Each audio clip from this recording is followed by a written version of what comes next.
आमाच्या विशेष बुलेटिनमध्ये आपलं स्वागत आहे. पाहूया विशेष बातमी. श्रीराम जन्मभूमी मंदिरातील दानपेटीच्या निधीबाबत गंभीर आरोप करत शिवसेना उद्धव बाळासाहेब ठाकरे पक्षप्रमुख उद्धव ठाकरेंनी भाजपावर जोरदार टीका केली. हा संपूर्ण देशामध्ये जो काही एक गोंधळ, सर्वसामान्यांबद्दल अनास्था उडवलेली आहे, कोणी कोणाचं उत्तरदायित्वच नाही आहे असं जणू काय चाललेलं आहे. आणि ह्याचं जे मूळ आहे त्या मुळावरती आता आघात करण्याची वेळ आलेली आहे.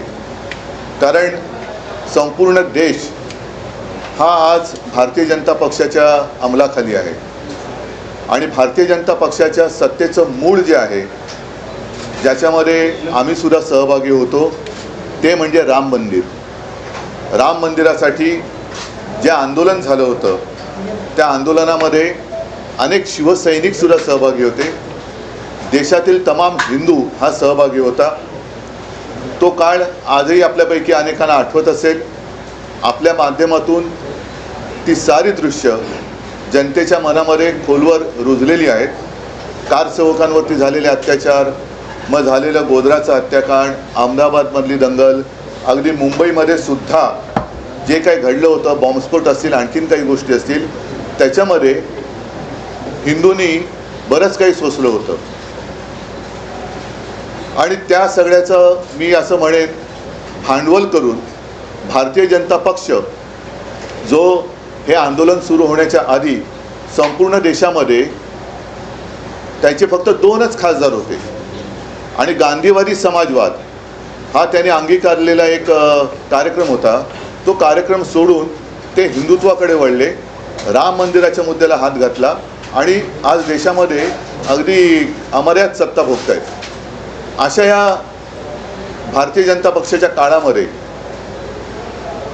राम मंदिर हा मुद्दा वेगळ्या एका गोष्टीमुळे चर्चेला जातोय, हे दुर्दैव आहे. म्हणजे असं जर का मी म्हटलं की आज जी काही दरोडेखोरी चाललेली आहे, राजकीय पक्ष फोडले जात आहेत, आमदार खासदार चोरले जात आहेत, खरेदी विक्रीचा होते, याला ऑपरेशन नाव दिलं जाते. ऑपरेशन हे, ऑपरेशन ते. मग आता हे ऑपरेशन राम मंदिर भाजपा करतंय का, हा एक महत्त्वाचा मुद्दा आहे. आणि म्हणून मला असं वाटतं की या सगळ्या बातम्या दाखवल्या जात असतील, नसतील, बातम्या छापून येत असतील, नसतील, पण चोरी तर होते. राम मंदिरावरती दरोडा तर टाकला जातोय, टाकला गेलाय, त्याच्याबद्दल पुरावे सुद्धा दिले गेलेत. काही जणांचं म्हणणं असं आहे की त्या चोरीचा पैसा हा इतर पक्ष फोडण्यासाठी वापरला जातोय. हे फार गंभीर आहे. आणि जसं एकदा अटल बिहारी वाजपेयी म्हणाले होते, जेव्हा मी सांगितलं ना 90चा काळ होता, की अब हिंदू मार नहीं खाएगा, तसं आज मी म्हणतोय की अब हिंदू माफ नहीं करेगा.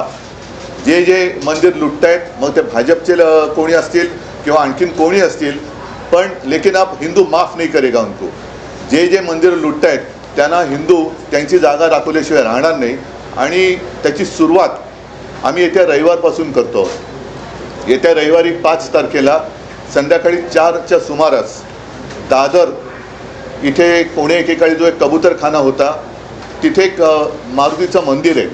त्या मंदिराच्या समोर तमाम हिंदूंना, ज्यांना असं वाटतंय की भाजपच्या कालखंडामध्ये हिंदुत्व धोक्यात आले म्हणून ज्यांनी मोर्चे काढले होते, त्यांनासुद्धा मी आमंत्रित करतोय.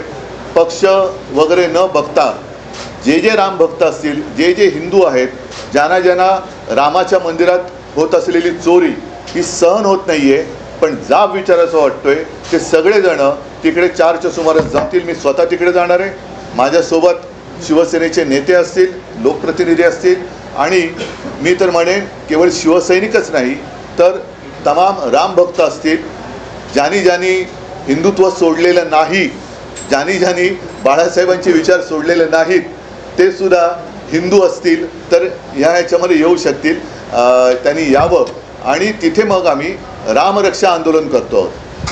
त्याच्यात साहजिकच आहे की रामरक्षा एक, जसं पूर्वी आम्ही महाआरती करत होतो हिंदूंना जाग करण्यासाठी, आता हिंदू जागे झालेत. आता हिंदू त्यांना जाब विचारतील. तो जाब विचारण्यासाठी आम्ही तिथे रामरक्षा म्हणू, हनुमान स्तोत्र म्हणू आणि हनुमान चालीसासुद्धा म्हणू. हे जाहीररित्या हा कार्यक्रम सुरू होईल.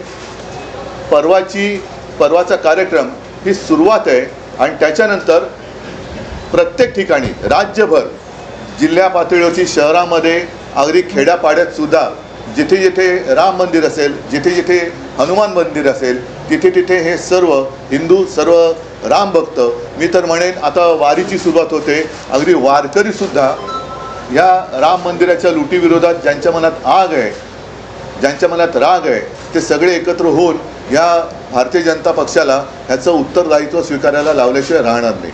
त्याच्यामुळे ही सुरुवात होते आहे. आपल्यालासुद्धा मी आमंत्रण देतो आहे. आपल्या माध्यमातून मी सर्व हिंदूंना, सर्व राम भक्तांना तिथे आमंत्रित करतो आहोत, कारण हिंदुत्वाच्या नावावरती ही लूट आम्ही सहन करू शकत नाही. हा जर काही त्यांनी देखावा केला असेल की मंदिर वही बनाएंगे, मंदिर झालं, पण त्या मंदिराच्या मागे ज्यांनी ज्यांनी रक्त सांडलं, ज्यांनी ज्यांनी कष्ट, ज्यांनी म्हणजे अनेकांना तुरुंगवास झाला, त्या सगळ्यांचे कष्ट हे असे आम्ही वाया जाऊ देणार नाही. म्हणून परत एकदा सांगतो की आज आहे शुक्रवार, परवा रविवारी 5 तारखेला साधारण 4च्या सुमारास दादर येथे जे मारुतीचं मंदिर आहे, जिथे जुना कबूतरखाना होता, तिथे सगळेजण एकत्रित येतील आणि रामरक्षा आंदोलन आम्ही सुरू करतो. आमा चॅनलला लाईक करा, बातमीला शेअर करा, सबस्क्राईब फॉलो करायला विसरू नका.